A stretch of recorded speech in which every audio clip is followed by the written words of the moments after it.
I flew from Dublin airport to Amsterdam, which has the most amazing airport in the whole world. Anyone wants to go, just go to Amsterdam's airport. You'll get to see the whole culture of Amsterdam just in the airport. They had lots of little cows and they had little seats and they had a grand piano for people to play.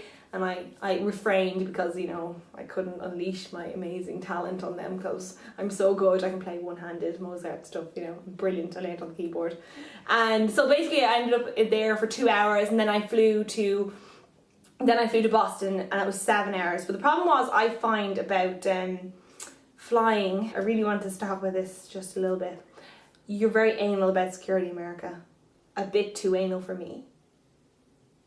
Basically, I got checked before I left Dublin airport, just in case I had any bombs in my pants or bombs in my bags. So they checked me all, and they were like, take your laptop out of your bag, please. So I took the laptop out, put it on the little plastic trolley, and then it went through. And then I flew to Amsterdam, which was grand. They didn't check me at all when I came into Amsterdam. Now, an hour before I was supposed to fly, I decided, no, 2 hours, no, an hour and a bit. I'd go through security because America has another security system if you want to get in. So I go through this big, like, massive, like, time machine thing. And it was like, put your hands up. Put your hands up. And it goes, beep, beep.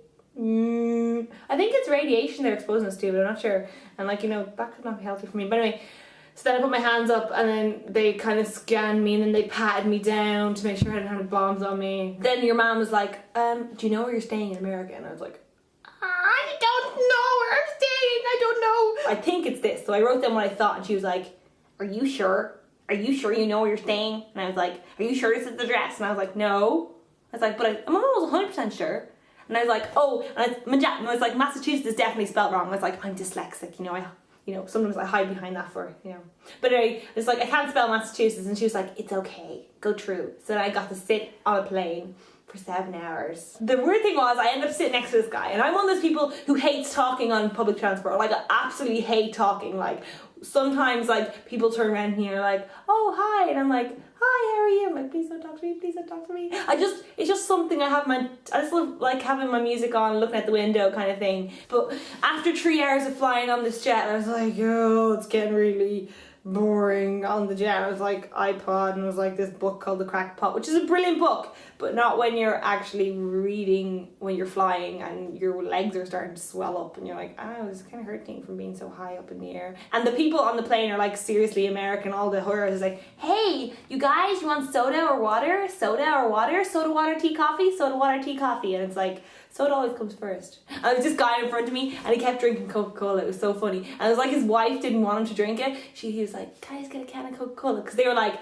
from Delta Airlines, because we're flying with Delta Airlines, we get free Coca-Cola. And I was like, yay. A few kids did that. But the old man, I know, secretly was like, oh, yes, Coca-Cola. So I got talking, basically back to the start of what I was saying. Basically, the guy I was sitting beside to on the plane he was like, oh, I went to the bathroom, and he got out of my way, and I tried to stretch my legs in the bathroom. I was like, so basically the guy I was sitting beside, he's like, oh, it's great to get him to stretch your legs, and I was like, yeah, it's brilliant, it's a good idea. And he was like, oh, and I go, what? And he goes, you're not from America.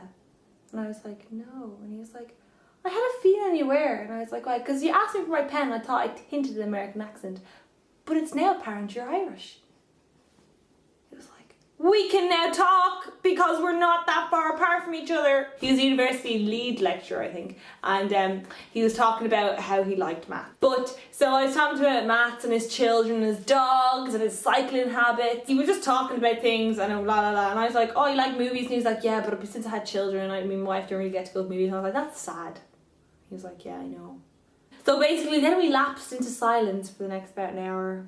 Yeah, but it was really cool coming over Boston because you got to see like all these people with their pools. It was like, there's so many pools in the blue, but no one was in them, but there was lots of pools everywhere. And then I went to the shop as soon as I got to Boston Airport and looked at the amazing amount of sugar-free drinks they have, obviously, and then the amount of just the amount of choice, sheer choice in just the small list of shops. Like they have in Ireland we have I thought we had choice, but they have unbelievable amount of choice, like peanut butter M&Ms and pretzel M&Ms in the newsagents. This is not even in a big massive supermarket. So then I rang my sister. I was getting really kind of like, oh, what will I do? There's no one here to look for me. What will I do? No one's here. And And I was kind of a bit scared for about 5 seconds. I was like, literally, cop onto yourself. You have $160 in your pocket. Will you just go get some change and use a payphone? And then I realized my phone was like, hey, Vodafone, hey, get some roaming hours. Get some roaming. So I was like, oh, roaming. What do you mean roaming? And I was like, and I tried to call, just like, please work. Beep, beep. And I was like, it's working. I was like, who's that? Where are you? I'm stuck in traffic. There's just so much traffic. So we will be there for another while. Okay, bye. Beep. So I hung up, and then I was looking at the Dunkin' Donuts, which is, you know, you guys love your Dunkin' Donuts, don't you? Anyway, so I was looking at Dunkin' Donuts, and I was like, look at all the stuff they have in Dunkin' Donuts. And I was like, what? Did you? And then I got a big hug off my sister, and I was like taken by surprise and shock and horror.